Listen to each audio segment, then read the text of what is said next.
Assalamualaikum warahmatullahi wabarakatuh. Perkenalkan, kami dari Kelompok 1 izin mempresentasikan hasil diskusi kami yang berjudul Pasar Modal sebagai Alternatif Modal dalam Pengembangan Perusahaan dan Kedudukan Pasar Modal dalam Sistem Keuangan Nasional. Kelompok 1 beranggotakan Nikael, Marisa, Indriani, Andika, Elis, dan saya sendiri, Entori. Pada kesempatan kali ini, saya akan menjelaskan mengenai konsep pasar modal. Pasar modal adalah kegiatan yang berkaitan dengan penawaran umum dan perdagangan efek, perusahaan yang berkaitan dengan efek yang diterbitkannya, serta lembaga atau profesi yang berkaitan dengan efek, sebagaimana dijelaskan di dalam Pasal 1 Angka 13 Undang-Undang Nomor 8 Tahun 1995 tentang pasar modal. Pasar modal sendiri berbeda dengan pasar uang, di mana pasar modal menyediakan sumber pembelanjaan dengan jangka waktu yang lebih panjang yang diinvestasikan pada barang modal untuk menciptakan atau membeli alat-alat produksi yang pada akhirnya digunakan untuk menciptakan pasar dan meningkatkan kegiatan perekonomian yang sehat. Perbedaan pasar modal dengan pasar-pasar lain adalah berkaitan dengan komoditi yang diperdagangkan. Pasar modal disebut juga dengan pasar abstrak, di mana komoditi yang diperjualbelikan adalah dana-dana jangka panjang, yaitu dana yang keterikatannya dengan investasi lebih dari 1 tahun. Produk yang diperjualbelikan di pasar modal adalah hak atau pemilikan perusahaan atau surat pernyataan utang perusahaan. Pembeli di pasar modal adalah individu atau organisasi lembaga yang bersedia menyisihkan kelebihan dananya untuk kegiatan investasi di pasar modal. Kegiatan investasi di pasar modal adalah membeli instrumen atau produk yang dijual belikan di pasar modal berupa obligasi atau saham yang pada masa yang akan datang diharapkan akan memberikan pendapatan. Penjual di pasar modal adalah perusahaan yang memerlukan modal atau tambahan modal untuk keperluan usahanya. Pasar modal dapat dibedakan atas 2 segmen, yaitu segmen non-sekuritas dan segmen sekuritas, seperti berikut. Segmen non-sekuritas. Segmen ini menyediakan dana dari lembaga keuangan secara langsung kepada perusahaan.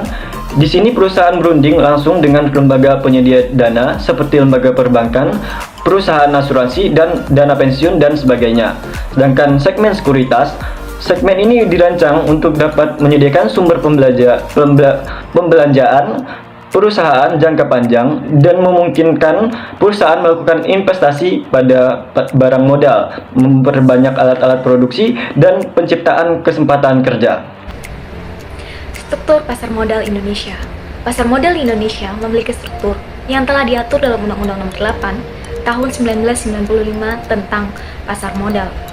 Struktur ini meliputi 1. Menteri Keuangan Republik Indonesia yang bertugas untuk menetapkan kebijaksanaan umum di bidang pasar modal. 2. Otoritas Jasa Keuangan yang bertugas untuk melakukan pembinaan, pengaturan, dan pengawasan kegiatan sehari-hari di pasar modal. 3. Bursa Efek Indonesia yang bertugas untuk melaksanakan perdagangan efek di Indonesia. 4. Clearing Penjaminan Efek Indonesia yang bertugas untuk menyediakan jasa clearing dan penjaminan penyelesaian transaksi efek secara teratur, wajar, dan efisien. 5. Kustodian Sentral Efek Indonesia yang bertugas untuk menyediakan jasa kustodian sentral dan penyelesaian transaksi bursa. 6. Perusahaan efek yang terdiri dari penjamin emisi, perantara perdagangan efek, dan manajer investasi. 7. Lembaga penunjang yang terdiri dari Biro Administrasi Efek, Bank Kustodian, Wali Amanat, dan Pemeringkat Efek. 8. Profesi penunjang yang terdiri dari akuntan, notaris, penilai, dan konsultan hukum. 9. Tentu saja pemodal atau investor yang bisa berasal dari domestik maupun asing. 10. Emiten, perusahaan publik, dan reksadana. Selanjutnya saya akan menjelaskan mengenai kontribusi pasar modal sebagai alternatif modal dalam pengembangan perusahaan. Pasar modal Indonesia berisikan investor-investor yang beragam. Keberagaman tersebut membuat ada perbedaan harapan dan keyakinan terhadap pengambilan risiko dalam kegiatan investasi. Keberhasilan pasar modal tidak hanya membawa dampak yang positif bagi perekonomian saja, tetapi juga membawa dampak yang positif bagi perusahaan-perusahaan yang membutuhkan dana untuk mengembangkan usahanya. Tidak hanya itu, pasar modal juga memiliki beberapa fungsi dalam hal pengembangan perusahaan. Beberapa di antaranya yang pertama adalah sebagai sarana penambah modal. Perusahaan dapat memperoleh dana dengan cara menjual sahamnya ke pasar modal atau yang biasa disebut dengan listing. Kemudian, saham tersebut akan dibeli oleh para investor. Kedua, berfungsi sebagai sarana pemerataan pendapatan.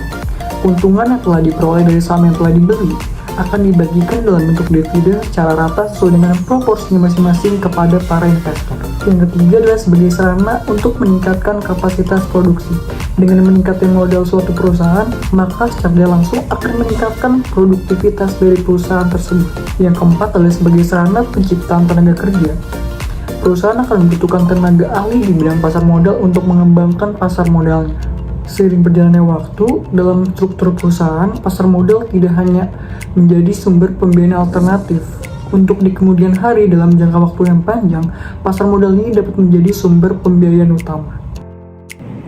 Era dewasa ini, proses globalisasi yang berkelanjutan menyebabkan terjadinya liberalisasi pasar dunia yang semakin bersifat terbuka dan bebas. Objek yang diperjualbelikan pun dalam pasar dunia menjadi beragam. Hal tersebut tentu dapat mempengaruhi perkembangan perekonomian suatu negara. Bagi negara-negara berkembang, integrasi pasar modal tentunya memberikan beberapa manfaat sebagai berikut. Yang pertama, meningkatnya kapitalisasi pasar dan aktivitas perdagangan. Yang kedua, meningkatnya partisipasi pemodal asing dalam pasar domestik. Dan yang ketiga, meningkatkan akses ke pasar internasional. Bagi Indonesia, manfaat di atas menjadikan pasar modal memiliki kedudukan yang penting dalam sistem keuangan nasional baik secara mikro maupun makro.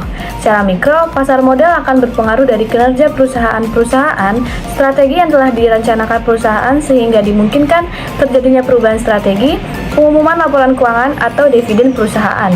Secara makro, pasar modal akan dipengaruhi oleh kebijakan ekonomi makro seperti kebijakan moneter, kebijakan fiskal, serta regulasi pemerintahan di sektor real dan keuangan. Hal-hal tersebut akan mempengaruhi terjadinya gejolak di pasar modal.